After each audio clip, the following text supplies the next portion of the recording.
Selamat pagi para netizen dimanapun kita berada. Salam inspirasi bagi kita semua. Kok aneh mereka begitu kan ya? Sekarang kita lihat saja. Habibur Rahman mengatakan ada upaya jegal Gibran sebagai bakal cawapres. Wow, ada apa begitu kan? Kok ikut-ikutan kalau pada hakikatnya sudah menemukan titik temu bagaimana ya si Gibran disodorkan karena terpaksa begitu kan ya?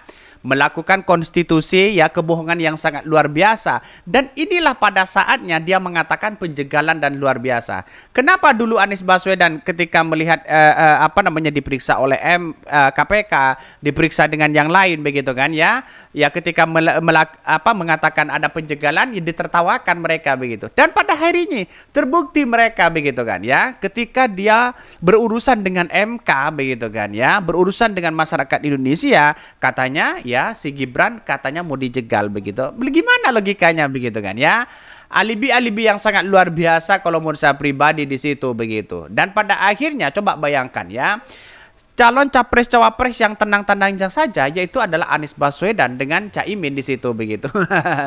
Jadi melihat dengan kisruh dari Prabowo dan Gibran hari ini menjadi ketar-ketir mereka begitu kan ya.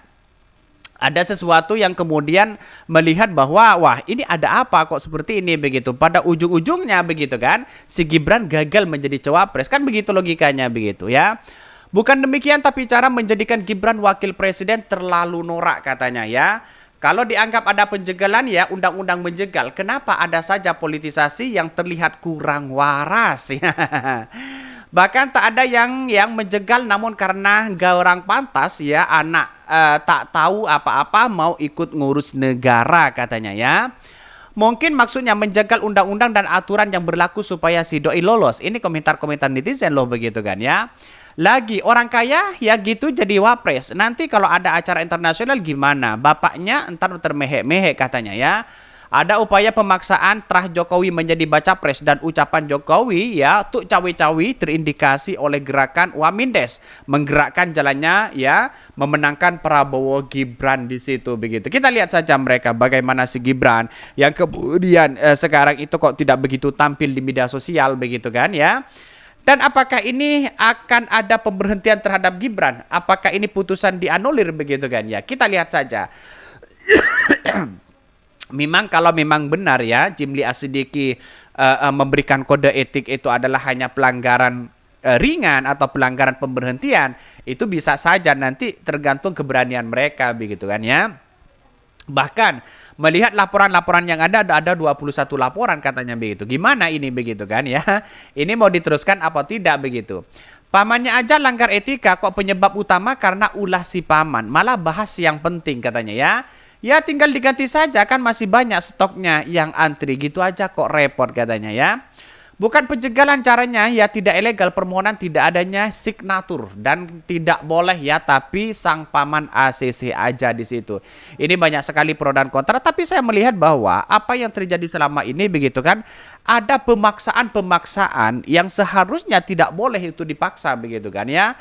Ada yang kemudian kenapa sih untuk ngebet terah Jokowi untuk menjadi untuk menjadi wapres di situ begitu. Itu sudah kelihatan sebenarnya begitu kan.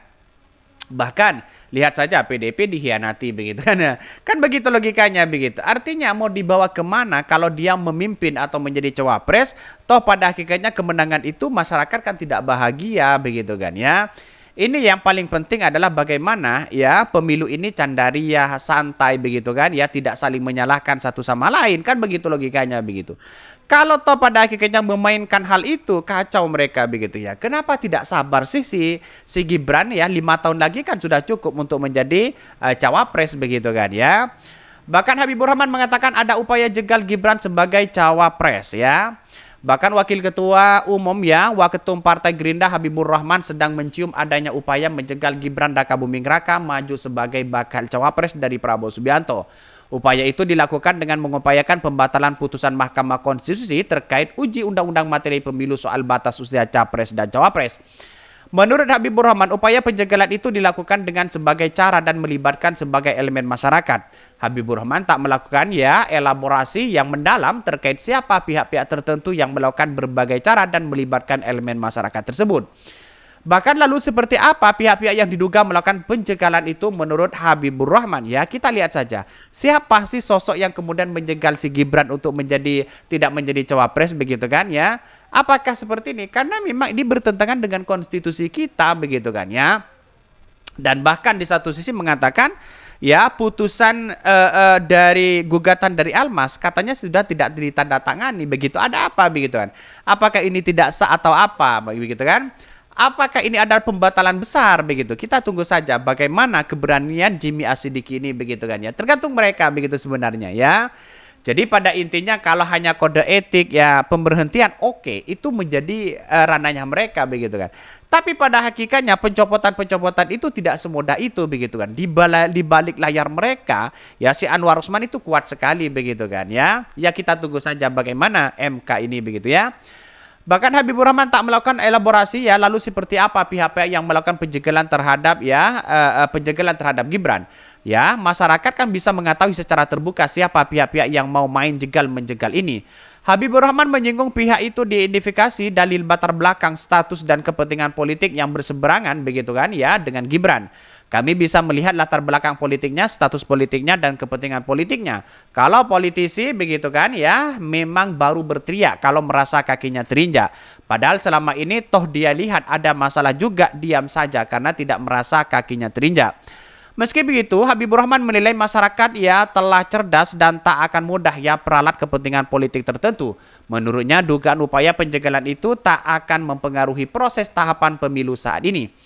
Bahkan masyarakat saat ini sudah cerdas, mereka tidak mudah diperalat dan kepentingan politik orang perorangan atau kelompok berkelompok ya. Mereka akan melihat substansi persoalan secara cermat dan teliti. Karena politik jegal-menjegal pasti tak akan sia-sia, sangat ada produktif membuang-buang waktu saja. Sudah saatnya kita ya sampingkan itu semua, kita mulai bertarung adu gagasan ya, katanya seperti itu begitu kan.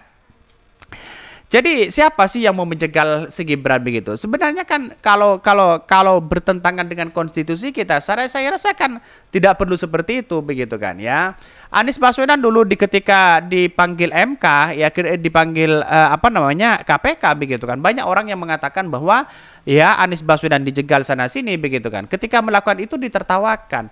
Dan juga sama seperti Gibran yang kemudian terjebak dalam undang-undang konstitusi itu, maka dia mengatakan ada penjegalan katanya begitu. Ini alibi luar biasa menurut saya begitu kan ya. Dan pada intinya masyarakat sudah paham ya bagaimana itu terjadi begitu kan. Oke, mungkin itu yang kami sampaikan ya, tonton terus channel Khodari Podcast Rakyat ini karena ada berita-berita menarik dan viral setiap harinya. Salam para netizen, salam inspirasi bagi kita semua. Jangan lupa ya di subscribe channel YouTube Khodari Podcast Rakyat ini.